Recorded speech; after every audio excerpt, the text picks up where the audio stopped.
Hello everyone, in today's video going to see one more video of Hindi sahitya. So इसमें हम देखने वाले हैं एक और वीडियो ओके हिंदी साहित्य का जो आपके नेट यूजीसी के लिए यूज़फुल है। So first video, second, third, fourth, fifth, six, seven कई सारे वीडियोज़ अपलोड हैं, आप प्लेलिस्ट में देख सकते हैं। ठीक है, एनटीए यूजीसी नेट जेआरएफ प्रश्न पत्र, ये उसके सारे ऑब्जेक्टिव के क्वेश्चंस मैं आपको बता रही हूँ यहाँ पे। इसके पहले की वीडियोस आप देख सकते हो, अलग से एक प्लेलिस्ट है, नेट जेआरएफ करके एक प्लेलिस्ट है, उसमें आपको मिल जाएगा। ओके, यहाँ से हमें देखना है क्वेश्चन नंबर 70। कानों में कंगना कहानी संवत 1970 में कौन सी पत्रिका में प्रकाशित हुई? तो यहाँ पे 4 ऑप्शंस गिवन है। सरस्वती, कविवचन सुधा, इंदु, हिंदी प्रदीप। तो करेक्ट ऑप्शन यहाँ पे क्या है? इंदु। ऐसे याद कर लीजिए कि इंदु एक लड़की है, इंदु ने कानों में कंगना पहना हुआ है, ऐसे समझ लीजिए, इंदु कानों में कंगना पहनी है। ठीक है, तो आगे देखते हैं। मनोविश्लेषणवाद से संबंधित निम्नलिखित में से कौन सी मान्यताएं सही हैं? मनोविश्लेषणवाद उससे संबंधित यहाँ पे 5 मान्यताएं दी गई हैं, तो कौन सा सही है वो हमें बताना है। यहाँ पे ऑप्शंस देखिए, केवल 3, 4, केवल 1, 2, केवल 4, 5, केवल 3, 5। करेक्ट ऑप्शंस इसमें से क्या है? केवल 1, 2। ठीक है, ये करेक्ट ऑप्शन है। यानी कि कौन सी मान्यता सही है कि फ्रायड के अनुसार, जो फ्रायड यहाँ पे हैं, तो उनके अनुसार कला और धर्म दोनों का उद्भव यानी दोनों का ओरिजिन, दोनों का स्टार्टिंग अवचेतन मानस की संचित प्रेरणाओं और इच्छाओं से होता है। यानी कला और धर्म, इसका उद्भव कैसे होता है? अवचेतन मानस की संचित प्रेरणा और इच्छा से होता है। एडलर के मनोविज्ञान में आत्मस्थापन की प्रवृत्ति प्रमुख है। यानी एडलर के हिसाब से आत्मस्थापन की प्रवृत्ति प्रमुख है, यानी मनोविज्ञान में। ठीक है, मनोविज्ञान में आत्मस्थापन की जो प्रवृत्ति है वो मुख्य है।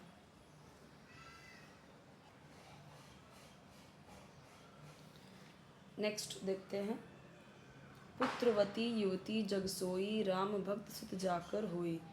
ये पंक्तियों में गुणीभूत व्यंग्य का कौन सा भेद पाया जाता है? ठीक है, तो व्यंग्य के भी कई प्रकार हैं, तो गुणीभूत व्यंग्य का कौन सा भेद है? तो ये करेक्ट ऑप्शन है इसमें अगुण व्यंग्य। यानी इस लाइन में पुत्रवती युवती जग सोई, राम भक्त सुत जाकर होई, इसमें गुणीभूत व्यंग्य का अगुण व्यंग्य है।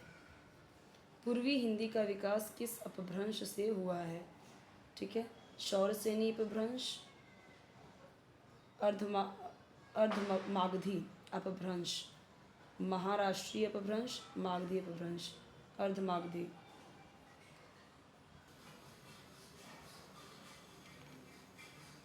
स्त्री विमर्श के संदर्भ में कौन से कथन सत्य हैं? स्त्री विमर्श के संदर्भ में कौन से कथन सत्य हैं? सावित्रीबाई फूले ने स्त्रियों की शिक्षा के लिए काम किया, तो ये आपको पता ही है कि कथन सत्य है कि नहीं है। ठीक है, इस विमर्श की एक महत्वपूर्ण पुस्तक है सुसान बेसनेट की फेमिनिस्ट एक्सपीरियंसेस, अमेरिका में राष्ट्रीय महिला। ये देखो, ये तो यहाँ से सही है, पता चल रहा है। ठीक है, अभी 4 और हैं, देखते हैं। अमेरिका में राष्ट्रीय महिला संगठन का गठन 1980 में किया गया, जो कि ये रॉन्ग है। ठीक है, ओम प्रकाश वाल्मीकि और मोहनदास नैमिष राय स्त्री विमर्श के प्रमुख लेखक हैं। नारीवाद पूंजीवादी पितृसत्ता का समर्थक है। नारीवाद पूंजीवादी पितृ, ये भी रॉन्ग है। तो ये और ये सही है, फर्स्ट एंड सेकंड, यानी कि करेक्ट ऑप्शन बी है।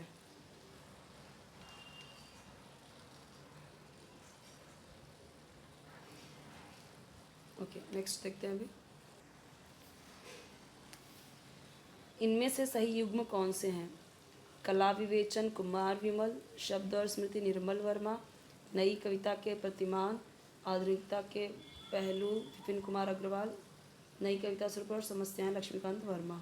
तो सही कौन सा है? 5 दिए हैं पर इसमें से सही कौन कौन सा है? ऑप्शंस देखिए, यहाँ पे 4 ऑप्शंस गिवन है। करेक्ट ऑप्शन क्या है यहाँ पे?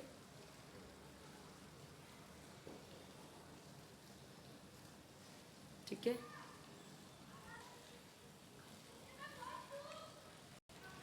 तो इन्होंने जो लिखा है कला विवेचन कुमार विमल, शब्द और स्मृति निर्मल वर्मा, आधुनिकता के पहलू विपिन कुमार अग्रवाल, ये सही है।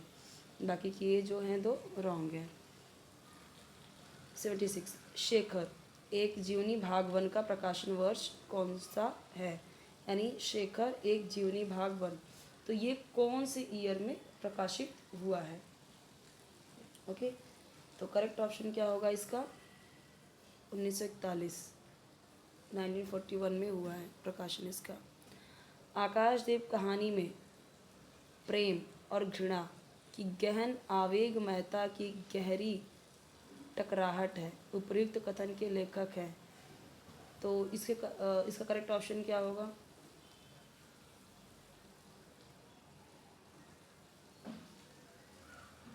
आचार्य रामचंद्र शुक्ल, बच्चन सिंह, हजारी प्रसाद द्विवेदी, डॉक्टर नगेंद्र बच्चन सिंह।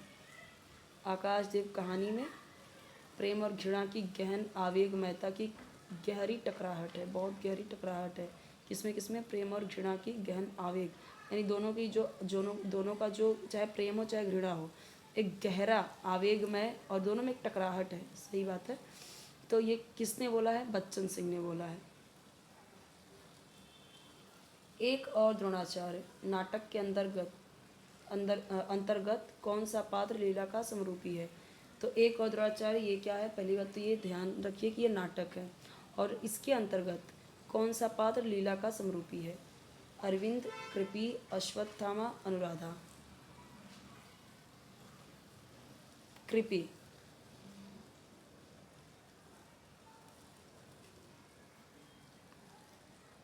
तो ऐसे ध्यान रखिए कि कृपी कौन था? कृपी थी द्रोणाचार्य की बहन थी और उनके पति कौन थे? कृपाचार्य थे ना। तो ऐसे याद रखिए कि एक और द्रोणाचार्य जो नाटक है उसके अंतर्गत कौन सा पात्र लीला का समरूपी है? लीला का समरूपी, तो उसमें जो करेक्ट ऑप्शन है वो कौन है? कृपी। ठीक है, अरविंद, अश्वत्थामा, अनुराधा। तो अश्वत्थामा द्रोणाचार्य के बेटे थे, वो पॉसिबल ही नहीं। अरविंद, अनुराधा, इसमें से कोई ऐसा कुछ नहीं है। तो कृपी याद रखिए कि द्रोणाचार्य की बहन है, तो इनसे रिलेटेड इनकी बहन। ठीक है, लीला जो है वो भी एक लड़की है, कृपी भी लड़की है, ऐसे समझिए। अश्वत्थामा भी द्रोणाचार्य से रिलेटेड है, और अश्वत्थामा यहाँ पे उनसे लेना देना नहीं है क्योंकि लीला की बात की गई है। तो लीला और कृपी दोनों लड़की हैं, तो ऐसे समझिए द्रोणाचार्य की बहन कृपी, यही करेक्ट ऑप्शन है। ठीक है, ओके, नेक्स्ट देखते हैं।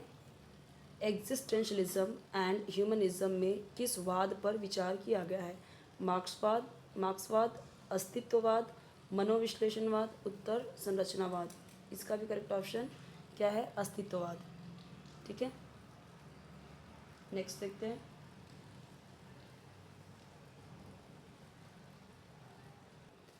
अब ऐसे जैसे समझ सकते हैं कि एग्जिस्ट करना, एग्जिस्ट जैसे यहाँ पे दिया क्या है हिंदी में?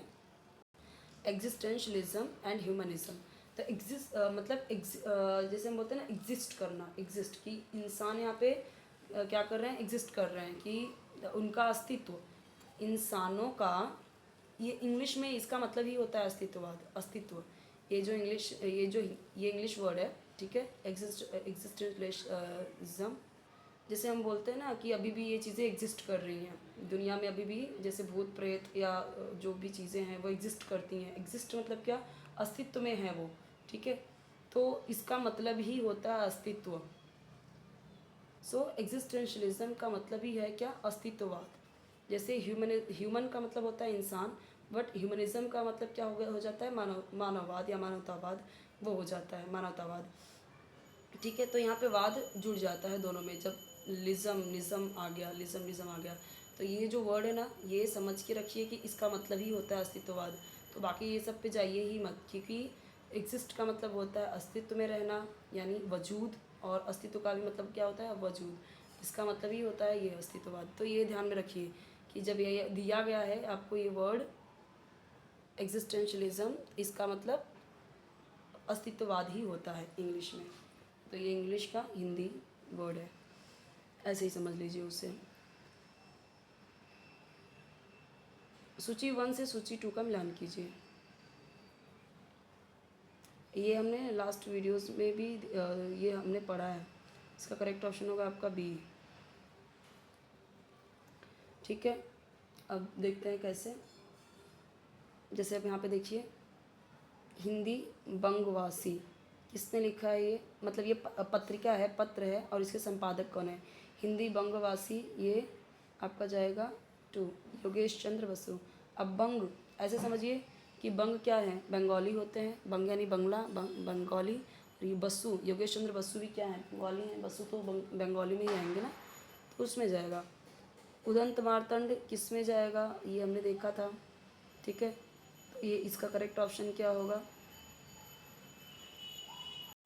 पता था लास्ट वीडियो में, जुगल उदंत, तो उसमें आ गया। उदंत मार्तंड कौन, संपादक कौन है? जुगल किशोर है। उसके बाद सी का किस में जाएगा? बंगदूत। अब देखिए बंगदूत ये भी बंगाली, और ये भी कौन है? बंगाली। भारत जीवन, ये लास्ट बचा तो रामकृष्ण वर्मा, तो ये याद कर लीजिए। नेक्स्ट देखिए, हरिवंश राय बच्चन ने अपनी आत्मकथा कितने खंडों में लिखी है? कितने खंड में लिखा है उन्होंने? 3, 4, 5, 2। करेक्ट ऑप्शन क्या है आपका? बी, 4। ऐसे समझिए कि बच्चन ने 4 खंडों में अपनी आत्मकथा लिखी है। नेक्स्ट देखते हैं। नेक्स्ट हम देखेंगे आपके नेक्स्ट वीडियो में। कोई वीडियो चाहिए कमेंट सेक्शन में बताइए। चैनल जरूर सब्सक्राइब कीजिए, वीडियो लाइक कीजिए, फ्रेंड्स के साथ शेयर कीजिए, बेल आइकन जरूर प्रेस कीजिए ताकि जब भी नई वीडियो अपलोड करूँ तो आपको उसका नोटिफिकेशन ईजिली मिल जाए।